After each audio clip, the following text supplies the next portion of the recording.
Shalom, shalom. Welcome to Maroon Cloth. Peace, peace. You know what I'm saying?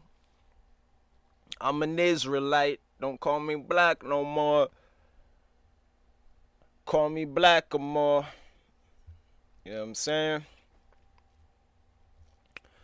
I thought Trump was gonna die. I'm kind of disappointed he's still not dead. You know what I'm saying? Like he's still alive and kicking and dancing and all that I see in the news articles and stuff. I wish he would have died. You know what I'm saying? Straight up and down. Um, Today's topic is, I guess we're gonna go in on black people and black people. The way I feel is that we're not black people. These are just appellations that have been attached to us by our oppressor. So I guess if I want to be sincere with it, today's topic is kind of just rebuting or refuting or rebuking the appellations that have been attached to us, but not in favor of individuality or agnosticism or Thelimism or Satanism or whatever allows us to just, do us as individuals. I'm not into that. I think that what's most important is I think that any philosophy, we'll do a hierarchy of philosophies, for instance. I think that any philosophy that promotes black unity trumps any philosophy that promotes black individualism, for starters. So say the wave, because black people, they tend to trend. Say the wave um was black Satanism. Like all black people are Satanists. You know what I'm saying? As long as all black people are something, do you understand what I'm saying? I'm not promoting Satanism. What I'm saying is, as long as all black people are on the same frequency, same channel, I think that's more important than 0.02% are Satanists and 40% are Christians, and these are not actual statistics, but 10% are Muslims and 5% are atheists, and so on and so forth. This and that, you know what I'm saying? Hebrew Israelites and practice Judaism and practice Hinduism, and you know what I'm saying, don't believe in this and don't believe in that and do this and don't do that. I'm not into what we are now. Where we are now is we are who we are, but the way that we tend as a culture to apply that is we are who we are individually. I pick this piece of whatever up, I'm gonna be an individual about it, and when I encounter people, I'm just gonna work from this platform, but nobody necessarily has to know where I'm coming from. I'm not gonna show my hand to other so-called black people, and you know what I'm saying, I'm just gonna try to make it in America that way, with that as the foundation for my personality. I think that we need to stop listening to Caucasian rhetoric about hive mentalities and these things that have disparaging associations attached to them, and get into a hive mentality, get into a cult. I think that we do need to be on one accord. You understand? No matter what it is. And I think that once we come together, that accord can evolve, but it's not really conducive to us as a family to evolve individually and then come together afterwards, because I think that we'll be so stuck in our ways, so stuck in our paradigms that we've adopted. Agnosticism, atheism. Oh, I'm not a Christian. I'm an agnostic. I'm an atheist. I'm better than a Christian. Okay, you still adopting a Caucasians. I'm a consumerist. I'm a Marxist. I'm a feminist. I'm an anti-feminist, whatever. You're still adopting something that the Caucasian gave you. And one thing that we should realize at this point is that anything that is disseminated to the masses, once it comes to black people, it's at the bottom tier. We get the least of everything. We get the chitlins, man. Act like you know. Just act like you know.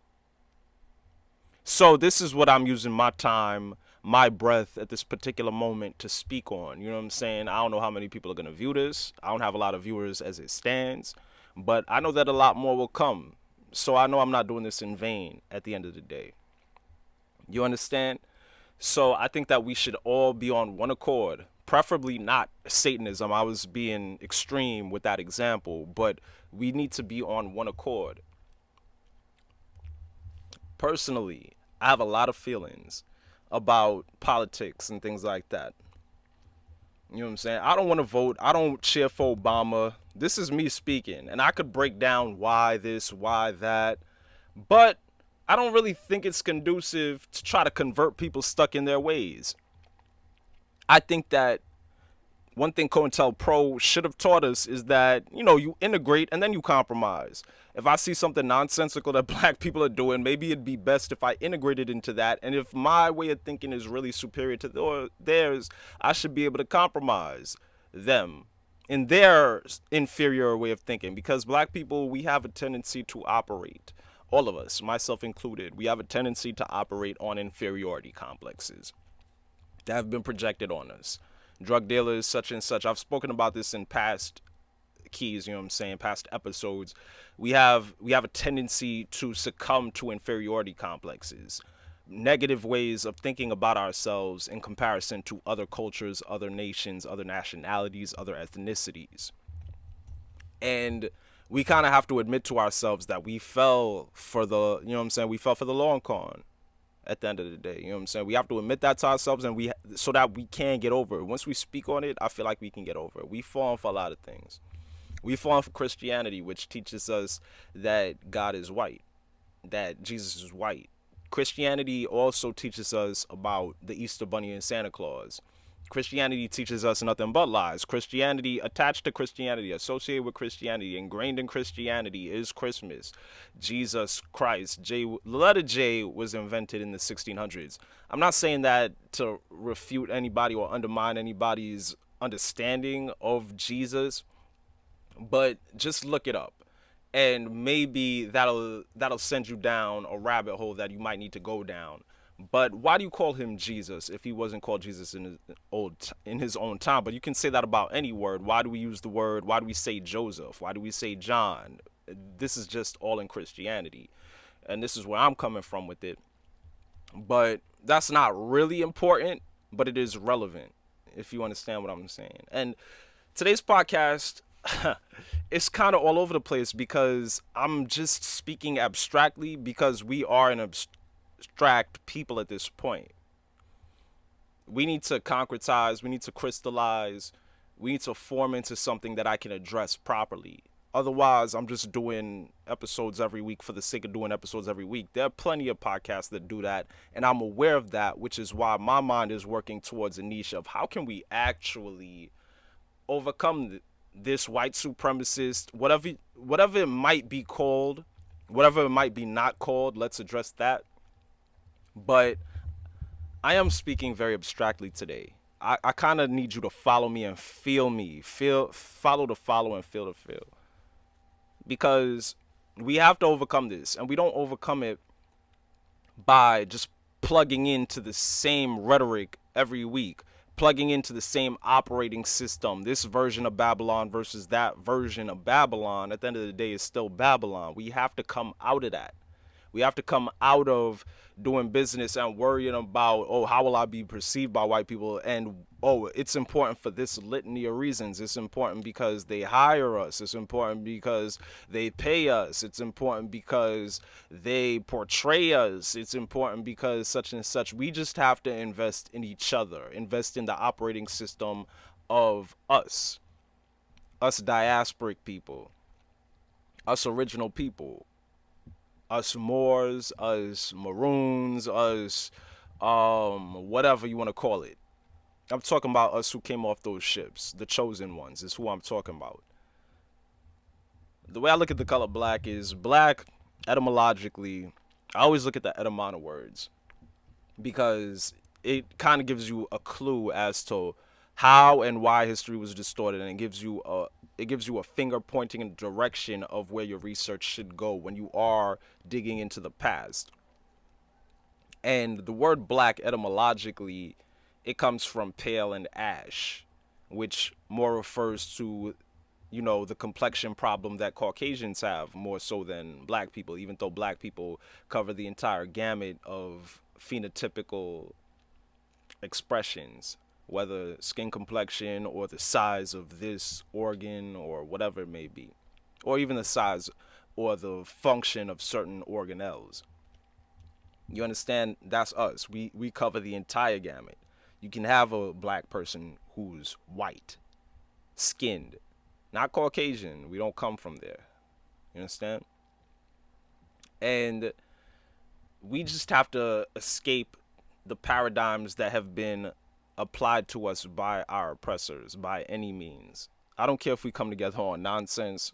We have to come together. And this is from the heart, man. This is from the heart. Straight up and down. This is not YouTube friendly. This is not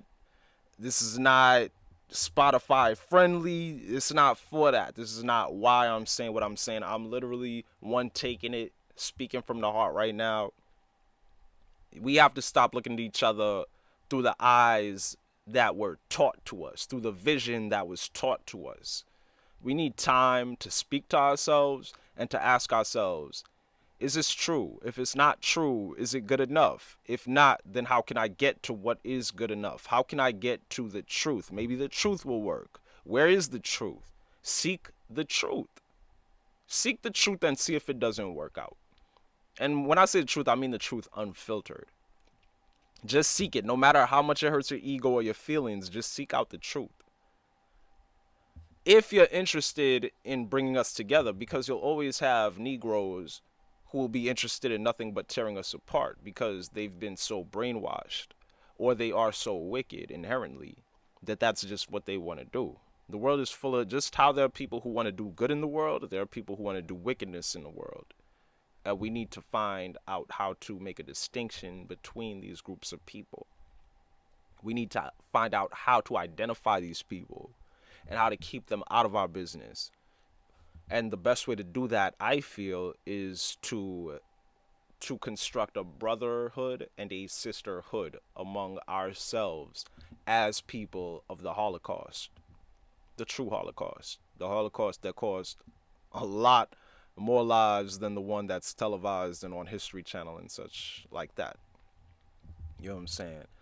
And I am a lot of the hesitation, not a lot, but some of it has been me avoiding saying African because I don't identify as African. I don't identify with RBG or anything like that. And it's not because they don't rock with us, because black people don't rock. Nobody really rocks with black people. Black people don't even rock with so-called black people. So-called black people don't even rock with so-called black people. But more so, let's start from scratch. All I do know is that my ancestors came off a slave ship. If you can identify with that, let's start from there and then let's work from there. But let's not just accept that we're African. Let's not just accept that we're this or we're that. Let's not just accept the DNA, because the DNA at the end of the day, if there is a conspiracy to hide who we are, a la if we are the Israelites, your DNA test is going to be a part of that conspiracy. There's nothing that's going to lead you back to being a Jew. If it were that simple, it'd be that simple. But obviously, that's not embedded in that paradigm. If you're going the Israelite path, I won't say route because route kind of demeans it. Path, I think, is a very powerful term because I used to study Buddhism, and when you're speaking of paths, a path, it pertains to a lot. It pertains to one's fate. It pertains to one's destiny, one's choices, and the avoidance of illusions. So I'll say path. If you're going the Israelite path. And you know what? For the sake of non-bias, the path of Christianity, the path of Islam, even though Islam is an Arabic religion at the end of the day. That's in the books. But hey, maybe y'all know something I don't. Maybe you can educate me, and let me open my line. I'm interested in being educated. If you want to educate me, you can hit me up, ALAINDORLEAN @gmail.com. Hit me with any literature you have. AlanDorleen@gmail.com. Hit me with any literature you have. Anything that can help to expand my mind so that I can be a better orator when I am doing this podcast or this radio show. And I'm interested. I'm totally open. So because I'm at an impasse personally. I feel like I'm in my 29th year. Some people happen to be in their first year. Some people in their 0th year. Some people in their 100th year. You understand what makes my 29th year relevant in terms of the turn that my nation of people, my ethnicity of people, my race of people, my group of people has to make. It doesn't, but at the same time, this is why I'm being abstract because hopefully I can say something that hasn't been said before to someone who it is of the utmost paramount. It is of the utmost. I'll make up a word really quickly because I already said paramount. So I'll just conjugate it as the utmost paramounts. You understand? That it is conveyed to this message. You understand? Because I know that was a little more than just a run on sentence. But basically, maybe I'm saying the right thing to the right person if I speak abstractly. And at the end of the day, I want there to be actual change soon, rather than later. Emphasis on the soon. The way I feel, I would rather the world end and black people be delivered than whatever is happening continue and the condition of black people continue, period. Because so, listen, man, nobody is giving us anything. We have to take it at the end of the day and not worry so much about how we're perceived. But a lot of slavery, a lot of indoctrination, a lot of conditioning has been making sure that we are egoistically massaged to a point where we're comfortable with what America or with what the Western world has to offer us, whether it be consumerism or whatever it might be, any of those little tokens that we might get. A few Negroes in the NBA speaking, former NBA basketball players or former NFL superstars speaking on behalf of us in a light that is not flattering, or people portraying us in a way that is not accurate or is disparagingly stereotypical. We got to come out of everything. I feel we got to come out of the media, we got to come out of the consumerism, we got to come out of the colorism and everything so that we can be ourselves and accept our own. In the words of Farrakhan, accept yourself, accept your own and be yourself. You know what I'm saying? I suggest everybody look into the powerful speakers, the powerful so-called black speakers. I suggest everybody YouTube. If you're on YouTube now, then I suggest that you just type in Louis Farrakhan's speech or something like that. You know what I'm saying? Malcolm X speech, Martin Luther King speech. I suggest you look into these people who I'm talking about. I strongly suggest you look into the Hebrew Israelites.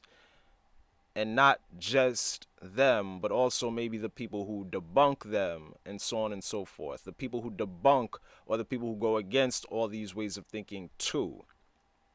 Because I think that if you hate yourself so much, hate is a word I use. You'll look at it differently, maybe, or maybe you won't care because you're wicked like that and you love to hate yourself and you love to hate people who come from the same struggle as you. If you hate yourself that much, then go to the other side. Because nobody needs you on this side, straight up and down.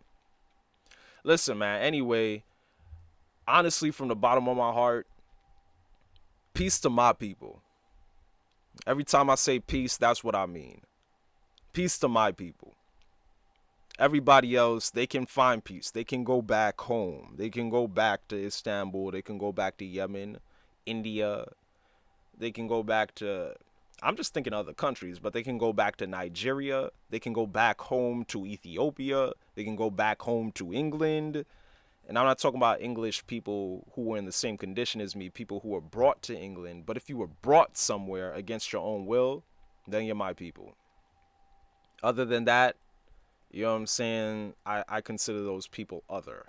And those people get enough love. They have enough support. They have enough of a base. They have enough of a foundation. They have enough of a connection to their heritage and history that they don't necessarily need my love. They don't need people, they don't need everybody's love. It's what it is. So once you understand that, you'll understand where I'm coming from. My people need my love. My people need my peace. But peace to my people, whatever you call yourselves. Let's get on one accord.